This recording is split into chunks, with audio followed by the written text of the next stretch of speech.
বন্ধুরা, আমি চৈতালি আমার রান্নাঘরে আরেকটি নতুন রেসিপি নিয়ে এসেছি, বাটার গার্লিক চিকেন। এই রেসিপিটি ভিন্ন স্বাদের, খুব সহজে বানিয়ে নেওয়া যায়। আর রেসিপিটি ভালো লাগলে ভিডিও লাইক ও শেয়ার কমেন্ট করে দেবেন এবং আমার চ্যানেলটিকে সাবস্ক্রাইব করে দেবেন। তাহলে আসুন কি কি লাগছে এই উপকরণগুলো দেখে নিই। আমি প্রথমে নিয়েছি ধনেপাতা কুচো, একটা রসুন কুচো, আদা রসুন পেঁয়াজের পেস্ট, চিলি ফ্লেক্স, 1 চামচ বাটার আর জল ঝরানো চিকেন। তো প্রথমে আমি ফ্রাই প্যানে তেলটা গরম করে নিয়ে তারপর চিকেনগুলো দিয়ে নাড়াচাড়া করলাম, যাতে চিকেনগুলি যাতে কালারটা চেঞ্জ হয়ে দেখুন সাদা হয়ে গেছে। তারপর আমি কড়াইতে তেল গরম করলাম, করে তার মধ্যে আদা রসুন পেস্ট এবং পেঁয়াজের পেস্ট দিয়ে আমি মশলাটা কষতে থাকলাম।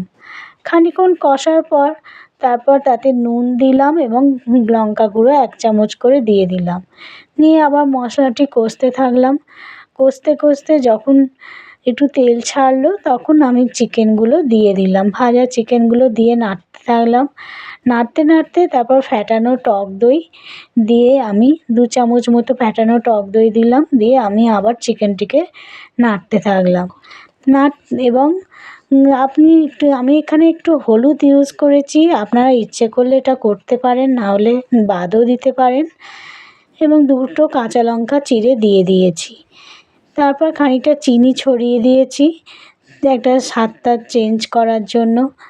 এবং খানিকক্ষণ নাড়ার পর দেখুন যখন নাড়তে নাড়তে চিকেন থেকে আস্তে আস্তে আমার তেল ছেড়েছে, তখন একটু গোলমরিচ গুঁড়ো 1 চামচ দিয়ে দিয়েছি। এবং গোলমরিচ গুঁড়ো দিয়ে নাড়ার পর খানিকটা গরম জল দিয়ে আমি চিকেনটা রেখে দিলাম, যাতে চিকেনটা সেদ্ধ হয়ে যায়। চিকেনটা সেদ্ধ হওয়ার পর তাতে ধনেপাতা কুচো, গার্লিক কুচো দিয়ে দিলাম। দিয়ে নেড়ে চেড়ে লাস্টে চিলি ফ্লেক্স দিয়ে আমি আমার চিকেনের রেসিপিটি শেষ করলাম। নিয়ে এইভাবে চিকেনটাকে একটা পাত্রে ঢেলে নিলাম। এইভাবেই আমার চিকেনটাকে নামিয়ে নিলাম। এটি রুটি, পরোটা, নান যে কোনো কিছুর সঙ্গে খেতে খুব ভালো লাগবে। অবশ্যই ট্রাই করবেন আর লাইক শেয়ার কমেন্ট করে দেবেন।